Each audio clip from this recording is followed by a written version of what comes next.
Yo voy a hablar sobre el control de la comunicación, que es el ámbito al que pertenezco, y la influencia en la forma de pensamiento y en la opinión pública. Y lo primero que hay que destacar es que el escenario mediático ha cambiado en los últimos 10 años de una forma absolutamente radical. Hasta hace 10-15 años el sistema de información de la sociedad era básicamente el mismo de los últimos 200 años. La opinión pública venía marcada por unas cabeceras de prensa, sobre todo, con una amplia oferta de las que se conocía su propiedad y de las que se conocía su filiación ideológica, de forma que cada ciudadano iba a buscar la cabecera que consideraba más afín a su forma de pensar, y lo que buscaba, más que una prescripción, era una ratificación de opinión. Este sistema, que como digo ha estado vigente pues 200 años, cambia radicalmente con la aparición de Internet, porque la clave de la cuestión deja de estar en la producción de la información y pasa a la distribución de la información, porque los medios de comunicación, la prensa básicamente, sigue produciendo la información pero no la distribuye, la sigue distribuyendo por sus canales que cada vez son más limitados, que es la venta en un kiosco, pero la entrega de forma desinteresada, entre comillas, a un universo digital donde no la controla ya. Este es el gran cambio, que la información pasa a estar controlada por gente que no la produce. Y que, a diferencia del escenario anterior, donde había una gran variedad, era de cabecera y de propietarios, ahora está concentrado, la distribución de la información se concentra en muy pocas manos, muy pocas. Básicamente, un señor que se llama Zuckerberg, que es propietario de Facebook, 25 millones de usuarios en nuestro país, de Instagram, 15 millones, y que ha comprado hace 2 años WhatsApp. Otra mano es una empresa que se llama Alphabet, que no se conoce siquiera muy bien quiénes son los propietarios, que tiene un instrumento que se llama Google. Google es la herramienta de búsqueda en el 92% de las búsquedas que se hacen en Internet en el mundo. O sea, el control sobre el acceso a la información es absoluto. Después está también YouTube, que es la principal plataforma de vídeo y es también de Alphabet. Y bueno, alguna red menor como Twitter, 4,5 millones de usuarios en nuestro país, un poco más tangencial. La característica principal de este nuevo escenario es el secretismo. No se sabe ni quién maneja la información ni cómo se hace, cómo es el criterio de manejo de esa información. En definitiva, estos nuevos amos de la comunicación tienen más poder del que ha tenido nunca ninguna empresa, yo creo que en la historia del mundo. Eso le permite tener el control económico, desde luego, en este nuevo universo digital, porque el negocio ha dejado de estar en la producción de la información y está en la distribución de la información. Aquí gana dinero no quien hace las informaciones, sino quien decide en qué puesto te lo enseñan en la web. Los datos son absolutamente contundentes. En 2012, Google ya ingresaba por publicidad más que todos los periódicos de Estados Unidos juntos. Esto hablamos de hace 6 años.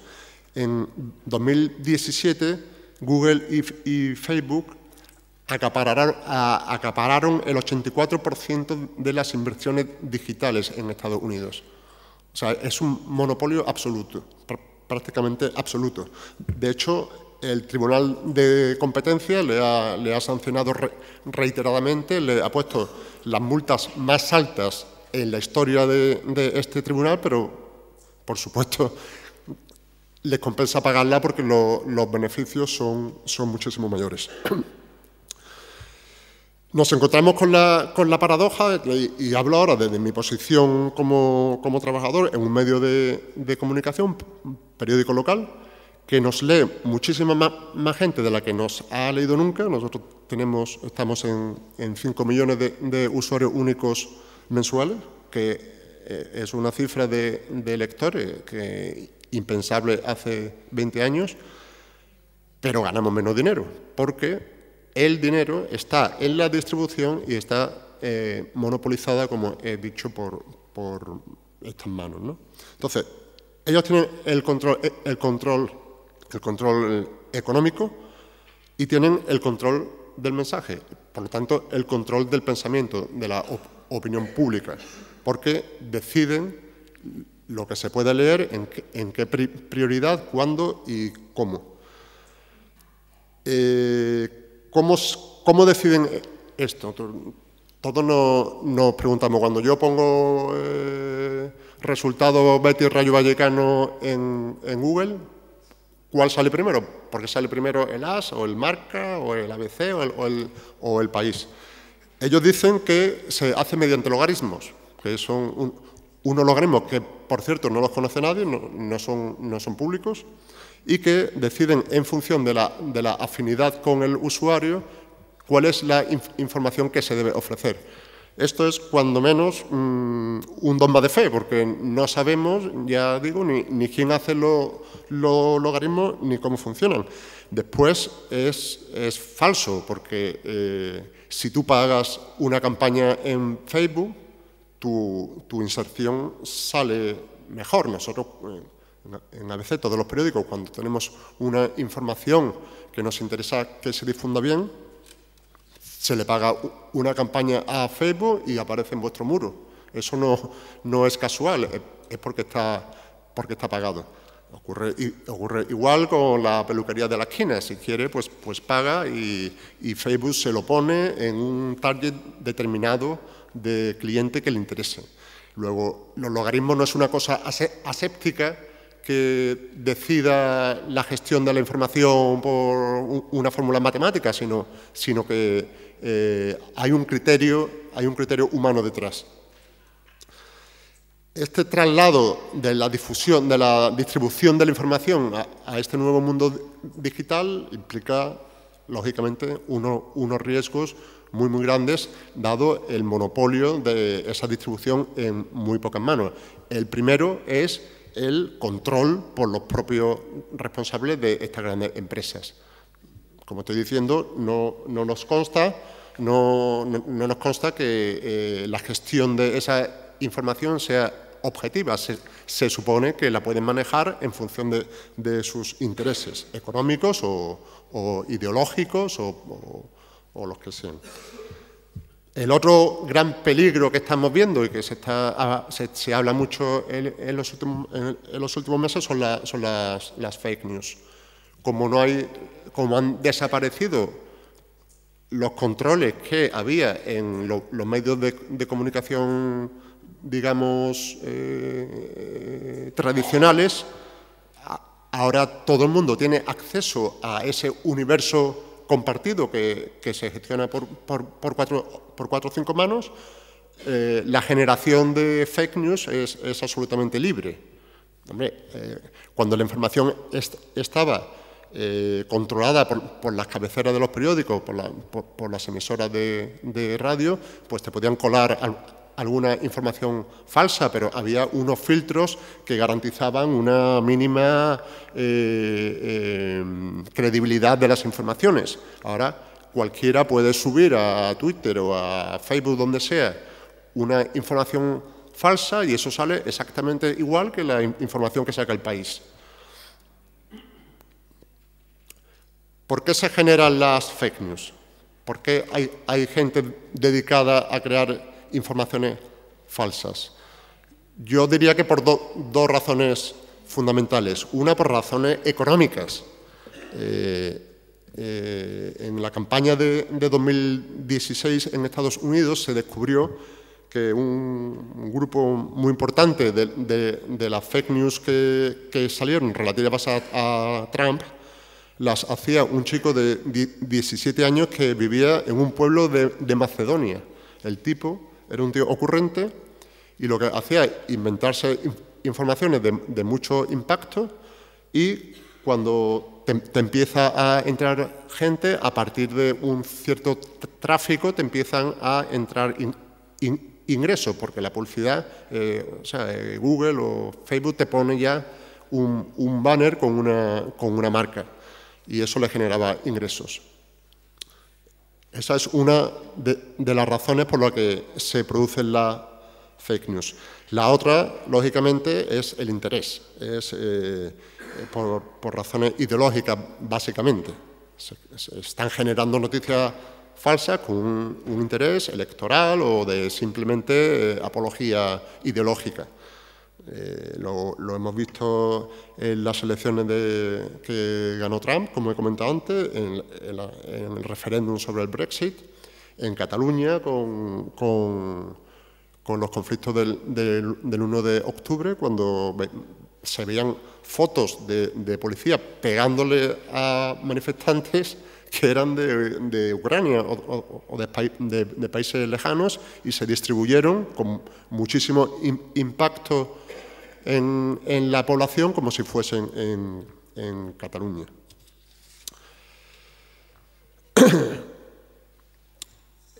Esto, lógicamente, ha alterado el panorama mediático terriblemente. O sea, que una información falsa tenga más impacto que una información respaldada por un medio, altera nuestra vida y nuestra forma de pensar tremendamente. ¿Por qué tienen tanto impacto las fake news? Primero, porque son impactantes, son noticias pensadas para conmover, para provocar reacciones encendidas, y esas son las que, lógicamente, las personas difunden con más rapidez. Segundo, hay otro factor que es por los bots. Los bots, se calcula que el 20% de las fake news, hablo de las elecciones en Estados Unidos, fueron distribuidas por bots. Los bots son unos robots que se dedican a retuitear, a relanzar continuamente informaciones. En Twitter se calculaba que hay 48 millones de usuarios que son bots. Recientemente, por imperativo de la Unión Europea, Twitter ha hecho una limpia y ha quitado mucho, pero sin duda seguirán existiendo. Decía que el éxito de las fake news son por su interés por la acción artificial de los bots, también por la falta de confianza en los medios convencionales. En eso los periodistas tenemos que hacer autocrítica. La población ha perdido mucha confianza en las marcas en las que antes le generaba credibilidad, y eso evidentemente favorece la distribución de la fake. Y por último, por la polarización de la sociedad. Esto no se sabe si es antes el huevo o la gallina, porque las fake news ayudan a esa polarización, pero es cierto que eso es una evidencia electoral, que la población se ha ido polarizando, y este clima favorece esta distribución de fake news. Además, algún partido populista se ha trabajado el tema muy bien, Podemos concretamente, y le funcionó durante un tiempo de forma muy efectiva. Lo cierto es que las fake news están en nuestra sociedad, influyen. En las elecciones de Estados Unidos, Facebook admitió que detectó 3.000 informaciones realizadas desde Rusia, en su mayor parte falsas, que fueron vistas por unos 10 millones de personas. Es muy difícil discernir hasta qué punto influyeron en el resultado final, porque hay mucho debate. Bueno, Trump ganó por la fake news o no. Eso es imposible de saber, pero sin duda fueron un factor importante en Estados Unidos en la decisión del voto. Lo mismo se puede decir del Brexit. Twitter detectó 419 cuentas falsas que difundieron 3.648 tweets que eran falsos, que eran fake news. Lo mismo en Cataluña. Como he comentado antes, se detectaron muchas fotografías, informaciones que circularon que no eran ciertas y que sin duda contribuyeron al clima de conflictividad, a la convulsión que se vivió en esos días. Lo cierto es que las fake news influyen en la sociedad, están influyendo. El Parlamento Europeo le está exigiendo a los grandes distribuidores que adopten medidas contra ella. Y no solo influye en la sociedad, también en los propios medios, los está contaminando, porque a nosotros nos llegan las fake news todos los días y es muy difícil comprobar si es cierto o no. Además son noticias atractivas, con lo que tu primera reacción es darlas, máxime cuando estamos ahora en Internet con esa competencia del tiempo de a ver quién da antes la información. Todos recordaremos en enero de 2013, el país fue la primera vez en su historia que ordenó retirar un periódico, una edición de los kioscos, porque daba en portada la foto de Hugo Chávez agonizante, que no era Hugo Chávez. Fue una fake que se la creyeron. Hay 20.000 ejemplos. Nosotros mismos en ABC dimos una foto de la Torre Eiffel iluminada con los colores de la bandera de España cuando Nadal ganó su 10º Roland Garros, en 2016 creo, y 17. Y era falso, correspondía a otro momento. Bueno, por no hablar del redactor de un medio como New York Times, uno de los de mayor credibilidad del mundo, que le coló entre comillas 36 historias absolutamente falsas, inventadas, y 70 con plagio y con partes que no eran verdad. Esto hace 15 años era impensable. Hoy en día estos cambios que estoy comentando están afectando a la propia prensa y está minando los controles que tenemos tradicionalmente para este tipo de informaciones. La única forma de combatirlo es el fact-checking, lo que es la comprobación de los hechos. Lo que pasa es que muchas veces es complicadísimo. Nosotros dimos el año pasado una información de que el hijo de Angelina Jolie y Brad Pitt se cambiaba el sexo. Evidentemente, tú no puedes llamar a Angelina Jolie, ya me gustaría tener el número. Entonces, pues te lo crees. Y no era cierto, era una fake. Entonces, es muy fácil decir, la culpa es de los periódicos que no comprueban las noticias. Es que muchas veces es imposible. Para terminar, ya que estoy agotando el tiempo, ¿tiene solución esto? Yo, aunque parezca que estoy vendiendo mi burra, la única solución que veo es que el público en general vuelva a refugiarse en las marcas que les da confianza. En un retorno al modelo de hace 15 años en su versión digital, pero que se dé prioridad a la credibilidad que te generan determinadas marcas, las que más te gusten. Porque mientras sigamos consumiendo al por mayor en redes sociales, va a ser imposible terminar con la fake y con este tipo de contaminación que al final afecta a la opinión pública y genera problemas, pues, bueno, como Cataluña, como todo esto. En Estados Unidos, actualmente el 62% de los ciudadanos se informan ya por las redes sociales. Eso es un disparate. Las redes sociales, la parte de información que viene avalada por una marca de un medio de comunicación es mínima. El resto es absolutamente a granel. No se sabe qué credibilidad tiene. La única salida, volver a confiar, a depositar la garantía de la información en las personas que lo hacen lo mejor que saben, que son profesionales, que somos los periodistas. Muchas gracias.